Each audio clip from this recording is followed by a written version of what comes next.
Welcome. I'm Sam Balcom with Rainfall Films. I'm a owner and operate as a director and post-production supervisor, lead, depending on the job. Rainfall's been around for about 8 years now. We started off very small, very humble, just a group of guys who had worked at other post-production facilities. We decided that we wanted to start our own and just have a lot of fun. We tried to work on all kinds of jobs, from feature films, television, music videos, commercials, and original productions as well. So to start us off, I'll just show you a quick little show reel of some of our work.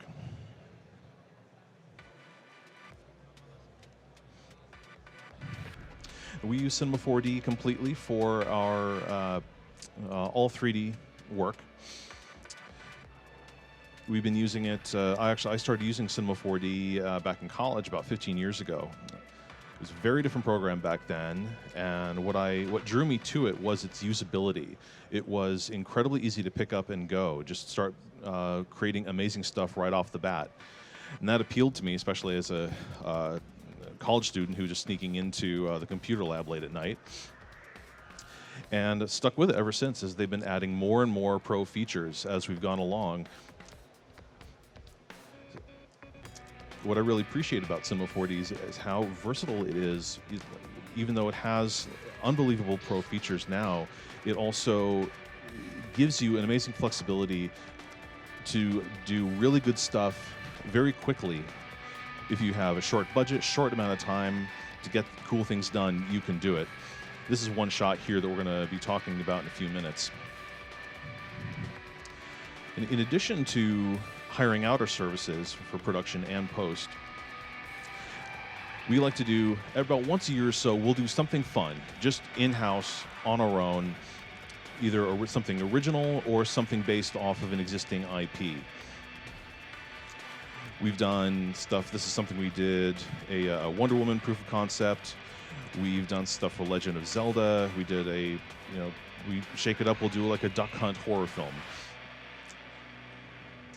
And so last year, here's a shot from the project we're going to be talking about, which is Metroid: The Sky Falls. Last year, we opened it up to a vote. We actually had our fans on social media ask us, we asked them, what would you like to see? If we were going to do another short, another in-house production based off of something, what would you like to see? And Metroid won the day by quite a lot. And that really excited us, because we had never done anything quite this intensely sci-fi. We could really do something that we had never done before, because that's really the purpose of doing these in-house productions. It forces us to try new approaches, to try new techniques that we had never done before. In the case of this, our main goal was to work with motion capture technology. Because the main character in Metroid, Samus, wears a suit, very much like Iron Man, and we knew that we were not going to be able to build this practically. We had to do this in Cinema 4D. Now, throughout the years, our strengths as a company has mostly been environmental, tech, motion graphics, computer interfaces. We had never done anything quite like this. Character animation, especially bipedal human animation, is not something that we felt super comfortable with. So we took that as a challenge to try something new. Now, motion capture can seem a little daunting at first. We didn't know how we were going to do this. We didn't know if it was even possible given the time and budget, because this is something that we were working on nights and weekends between jobs. Now, the suit itself, this is the very first turntable render of the suit. Our modeler, Zima Khan, made this in a very short time. And we had to figure out, how was this thing going to be animated? We couldn't do it manually, because we didn't have the time, and we certainly didn't have the experience to do very realistic human motion. I knew that the key to this was going to be that realism in motion, especially if so much of this film was going to be done in the computer. So I'll show you. This is from our day of MoCap. We looked around. We talked to many, many companies in Los Angeles, many studios, and most of them were way out of our price range. There's a lot of do-it-yourself solutions. You can use Kinect cameras, Kinect sensors, Sony PlayStation Eyes, but I looked at all of that data, and the data was not great. If you look at bad MoCap data, there's lots of flickering going on. There's a lot of stuff they have to manually correct. We knew that we were not going to have time for that. That led us to this company, Vitruvian Entertainment. We found them. They're a small company in Burbank, and they promised that they could deliver very clean results using just this computer that you're seeing here and the suit. That's it. There's no other sensors. There's no cage. And it really allowed a great flexibility of production, because there's no downtime between takes. We could roll, cut, roll again, do as many takes as we wanted. And they came to us. Their big thing is mobile motion capture. So we, as you see, we asked some friends of ours who own a gym if we could spend a day there. And we just had a lot of fun. Our lead actress, America Young, she's a very, very seasoned motion capture actress. She has done mocap for the Halo games, Sunset Overdrive, Evolve. And I knew that I needed someone with that level of motion capture performance experience to make sure that this was a very fast and seamless process. So we just had a lot of fun for a whole day playing around. Now, one of the shots that we're going to be discussing involves the character of Samus rolling and turning into what's called the morph ball. And so we did many, many takes of her doing these somersaults for reference and to see if this is something that we could actually use. So I'm going to play a little bit of the film, and then we'll jump into C4D and see exactly what that raw data looks like. Now, real quick, we'll talk a little bit about the style. The Metroid game, the first Metroid game, came out in 1986, and it was very much inspired by the film Alien, 2001, a lot of science fiction from the 60s and 70s. And we thought it would be a great idea to pay homage to that, to do something with a very similar look. The first time I ever saw Alien in 2001, it was on a little tube TV, crappy VHS dub. And so I have an associated nostalgia with that. And I thought I wanted to replicate that level of nostalgia in this, with the title cards, with the computer UI that you'll see, with the look of the film. I always thought it'd be great if this thing had a look like it was, maybe the negative was stored in a dank building basement somewhere for decades and then transferred to VHS a couple of times. So lots of edging, lots of hard grain. And it was really fun to do. A lot of the surfaces in the ship and the computer user interfaces were inspired heavily from the cockpit interiors in 2001. Even went so far as to just hook up a VHS player and run some of this back and forth a few times to get that really fun generational look to it. Excuse me. Now, if we move ahead a little bit, you can see this suit in action. All the environments, rocks, a lot of particle effects done in Cinema 4D. And I was very happy with the smoothness, the realism of the motion that we got from the motion capture. And after this, we're going to jump into Cinema 4D, and you can see what it looks like just coming straight from the FBX file. Now, the process to get this data from the MoCap day into Cinema 4D is very simple. The data itself, there's several programs that can do this. We had an artist use a program called MotionBuilder that takes that data and applies it to the mesh, and then exports it as each take is exported as an FBX file.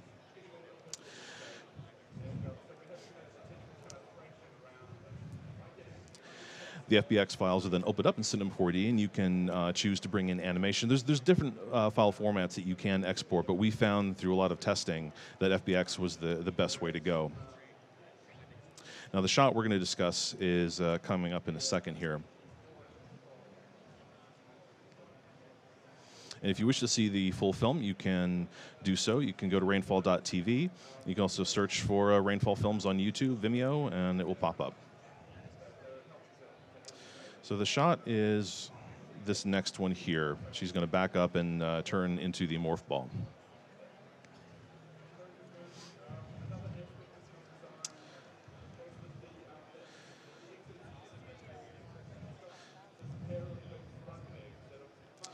All the light trails, everything was done with tracer objects and Cinema 4D. All right. So I'm going to jump in now. Let's take a look. To start off with, I'm going to open up one of the raw FBX files that we received from the artist working in MotionBuilder. You can see you can use the default settings here. That's what we're going to use.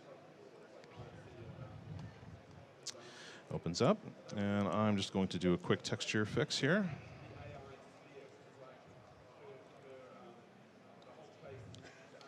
There we go. And if we start going, you'll see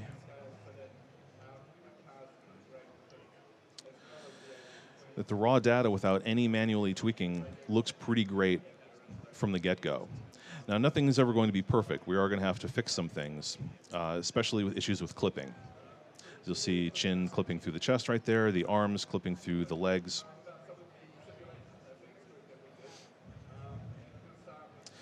And if you are familiar at all with Cinema 4D's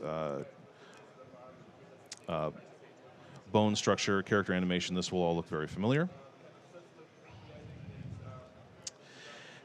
So what we're going to do here, let's take a look, see if we can fix some of these clipping issues.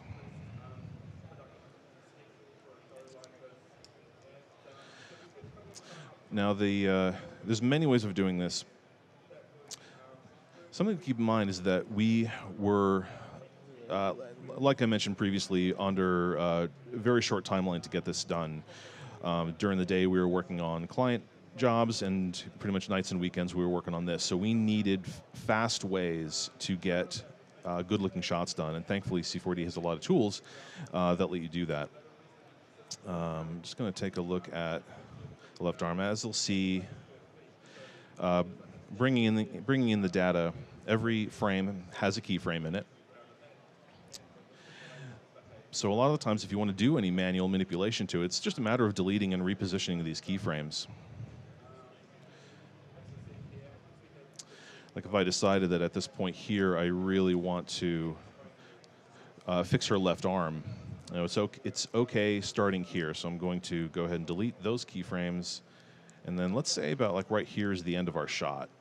So I'm going to delete those. That's frame 294. And then let's say the shot is going to start at 270.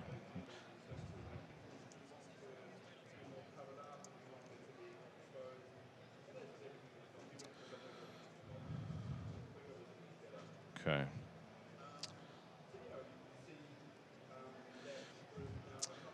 So what we'll do is we'll look at that left arm right there. I'm going to turn on automatic keyframing, just with rotation. Let's say at the start here, let's just bring that out a little bit, and then at the end, we kind of want it right there. So right away, we've kind of fixed that issue. The arm still looks a little bit lifeless, so we're going to go in and same frame range. Just going to delete those keyframes as well. Oop, that's the hand.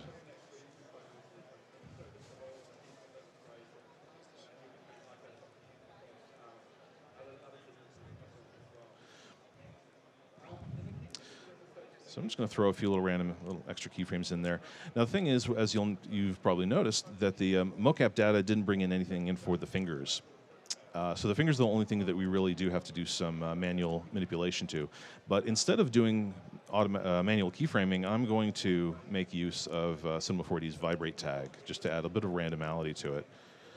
First off, let's turn off automatic keyframing. And to start with, I'm just going to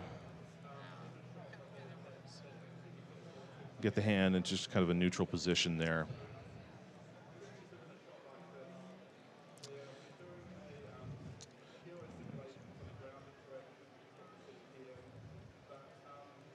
Come here. There we go. Something a little less robotic.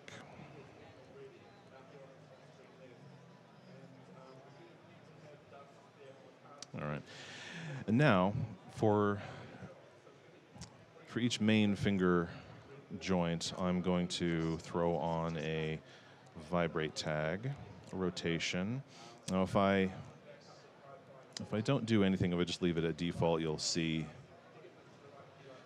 that finger's kind of twitching around a little bit. Let's make something a little bit better. We'll bring down that. To make it really obvious, I'm going to increase the frequency. Now that thing is twitching. But if we bring that down to 1, and you want to play around a little bit with those rotation amplitudes, because you see we're getting a little bit off track.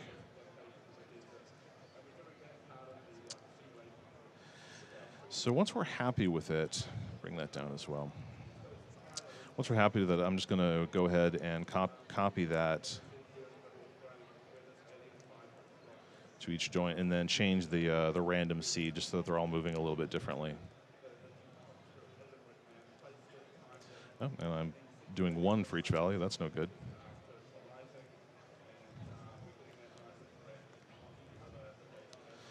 There, so the hand has a little bit more life to it now. That's not going to work for every shot of ours, but any time that we're not focusing too much on the hand, or if she's not supposed to be doing anything specific with it, we'll use this technique. And also, this can work for all the joints as well. So let's go and take a look at the final shot, or the final shot project. So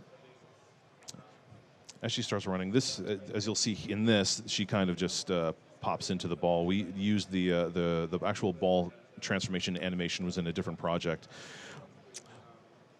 Now, normally, we kind of, depending on shot by shot, sometimes we would render elements separately. We would render her separately, the environments. For this one here, we baked everything into the shot, but we rendered it out in multiple passes. Most specifically, a depth pass, because we knew we were going to want to add a little bit of haze and depth of field in there. So the nice thing about this data is that once you have it, you can take the model and put it anywhere. It's very easy to manipulate, and then the things you have to really be the most careful with is clipping issues. The one thing that, at least with the technology that we were using, the what's called the Moval suits, it can't detect how high the person is off the ground. So if the person jumps, it has no relation to the ground. So that's something you have to manually add in yourself. But overall, it's not a difficult thing, and we were able to move very quickly with this. So if we let's see, off this camera here, the environments themselves, again, because we did have very little time, we relied more on shaders and dynamic lighting to go for the most interesting realism possible, and the most interesting atmospheres. I'm going to jump into After Effects in a second so you can see what it looks like, the final renders layered on top of each other. There we go. Let's jump in right now. Now, as I mentioned previously, the look of this was very important to kind of stay true to that style. So what we did, we broke down, we looked at a lot of those films, especially 2001 and Alien. We looked at lens choices. We looked at lighting setups to recreate. And one of the things that we saw was that they often used circular anamorphic lenses, especially in these big wide shots. So Cinema 4D has a physical render that you can use to recreate some of that. Sometimes it can add a little bit of render time, so with shots like this, we actually just used a very simple Bezier warp to add that distortion on the sides. So if we look at this, this is our basic render straight out of C4D. Very simple. We knew that we were going to be adding the look and adding the atmosphere and various things in post, so we didn't worry too much about that coming straight out of the program. You'll see that we did do the motion blur in C4D. Again, it's a shot-by-shot basis. Sometimes it works just rendering it without that, but then in multipass, rendering out a motion vector to use, and then using a plugin like RSMB or something like that to add in the motion blur in your composite.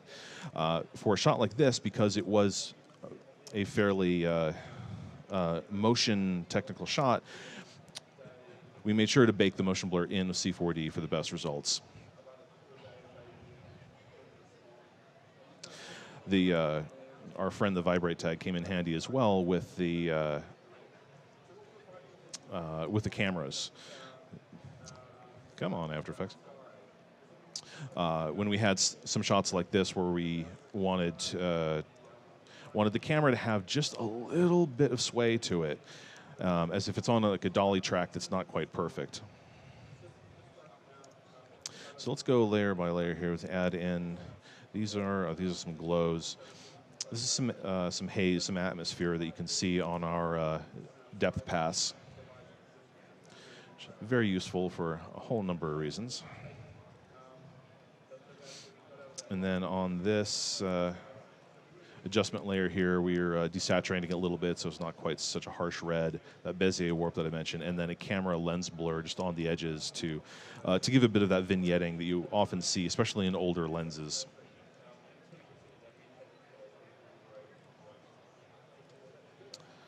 So if we look at, if we come out of our pre-comp into our master sequence, we have a little bit of color correction. That's the film. The look that we were going for was very high contrast, so we wanted to make sure that we emulated that. And then we also we shot some custom film grain actually for a previous project. We went out with a cinematographer and a Bolex camera, and just shot a whole bunch of grain, just essentially shooting a gray wall at different exposures. Of course, there's lots of plugins and things that can do this, but I found that it's always best to go for the real article. You can see a lot of more kind of randomality and interesting little patterns in there that you wouldn't get with a plugin. So with our grain added, lastly we have our look, which is actually a very simple combination of filters. Again, we looked at a lot of material on VHS to try to see exactly what was happening and how we want to replicate that. We could have put this whole thing through a VCR and digitized it back again, but we found that actually that brought the quality down too much. So we wanted to find a happy medium. So the first thing we really did was, with a fast blur, just soften it just a tad, and then with an unsharp mask, this is where the real degradation comes in. This unsharp mask is cranked 500 by a pixel radius, so you get a lot of that edging that is very noticeable in bad dubs. And then we throw on another fast blur just to soften that up a bit more, and then lastly some curves to bring in the look to a cooler palette.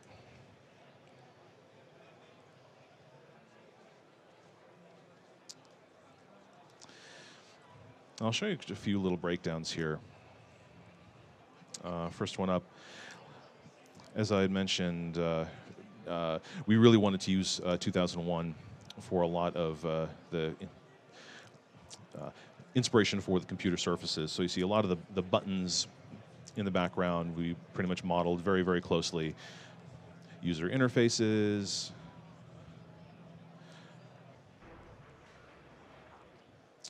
Oh yeah, another good example of the physical render.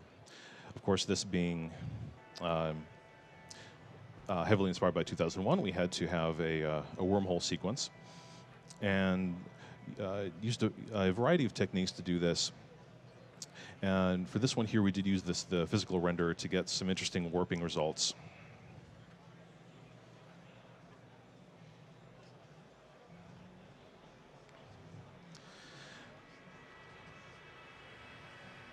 And again, we had a lot of fun playing with the user interfaces with basic wireframe stuff to mimic that, that earlier style. Okay.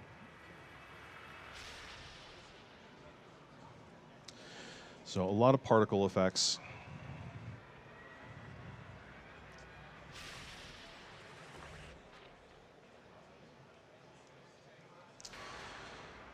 Now here you can see some of the warping that we did. Just going for something really, really trippy.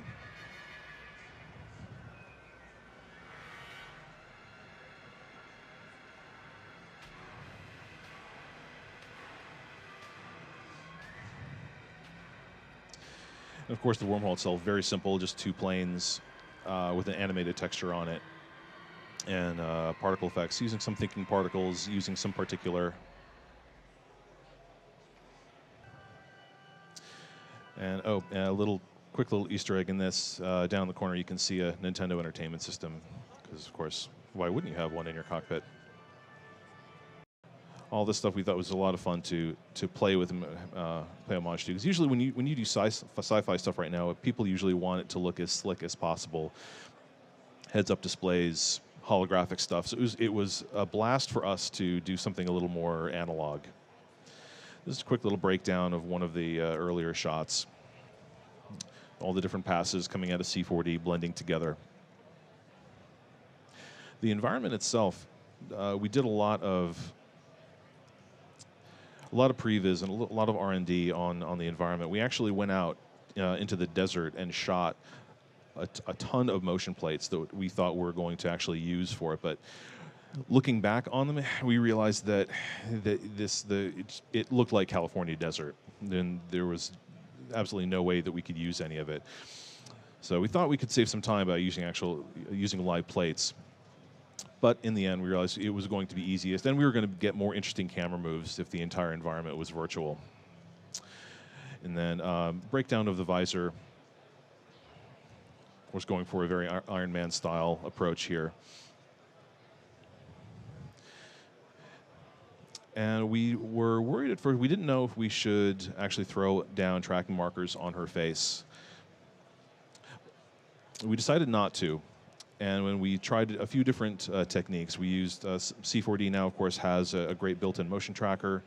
We experimented with SynthEyes and experimented with even Adobe's motion tracking as well. And we used kind of a combination of all of those things. And actually, there was plenty of data there to work with. We shot 4K on a Blackmagic production camera.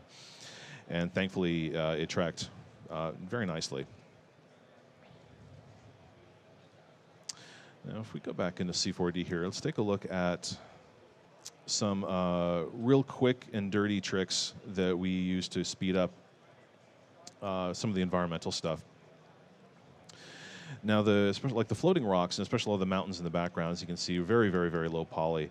Now, we could have gone in, we could have used Cinema 4D's Sculpt tool, we could use ZBrush to go in and create some really detailed stuff, but again, time was of the essence, so we resorted to using C4D's Sub-polygon Displacement, using a noise shader.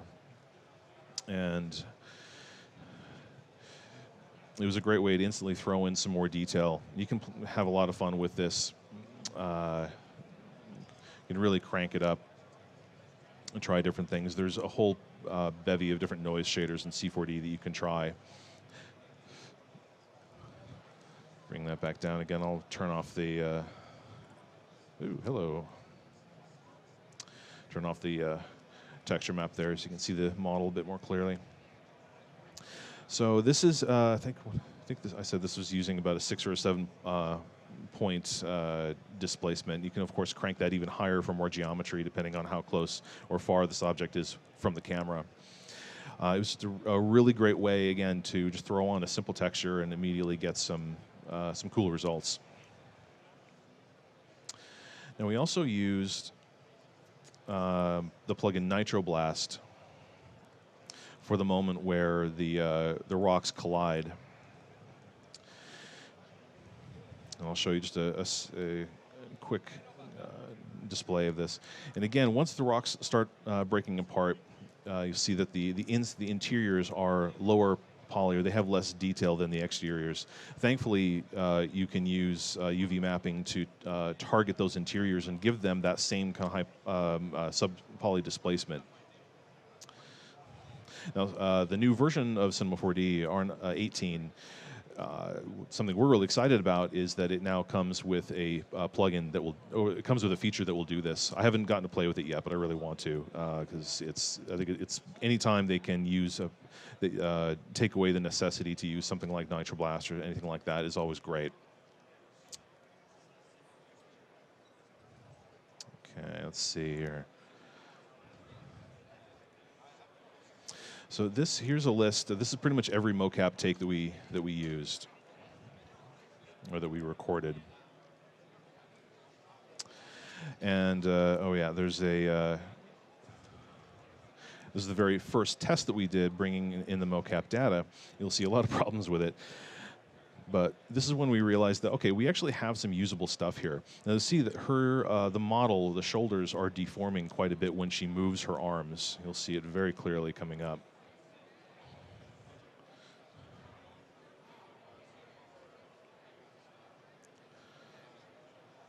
It's mainly due to some incorrect weight. There we go. Due to some incorrect weighting on the model, on the mesh, before we gave it to the MoCap house. That was totally on us. But thankfully, you can bring the model back in, open up the FBX file, and reweight it. So this is great. We had gone through so much pre-production and worrying that we were not going to be able to have an animated character like this. That this was at least something that gave us some hope that we could actually do something fun and pull this off. So let's go back. Let's look at some more of these FBX files here.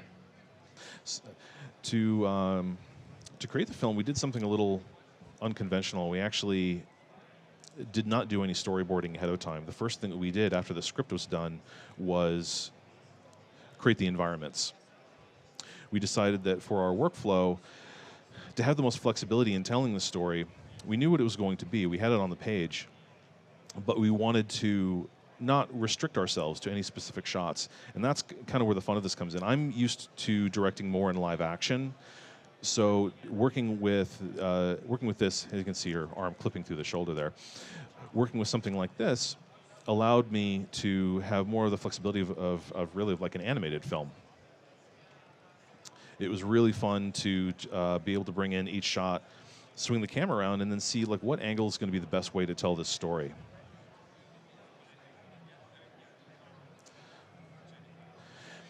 Another very cool thing, and I do recommend if you are interested at all in MoCap, do look up Vitruvian Entertainment. They also go by Mobile MoCap. They're very good to work with, and there's one moment, oh yeah, if you see the range that the computer has with the suit is incredible. The computer is back in the gym, and we just went out into the parking lot and had her do some runs, and the computer kept track of it the entire time and didn't lose it. So, you know, me thinking that we were going to have to be very restricted in a restricted MoCap environment, the way that I've seen done before, thankfully all went out the window. Now, definitely something I wanted to touch base on is that what I said earlier about the richness of features in Cinema 4D, there's so many advanced tools that we can use, or that anyone of us can use to do something like this.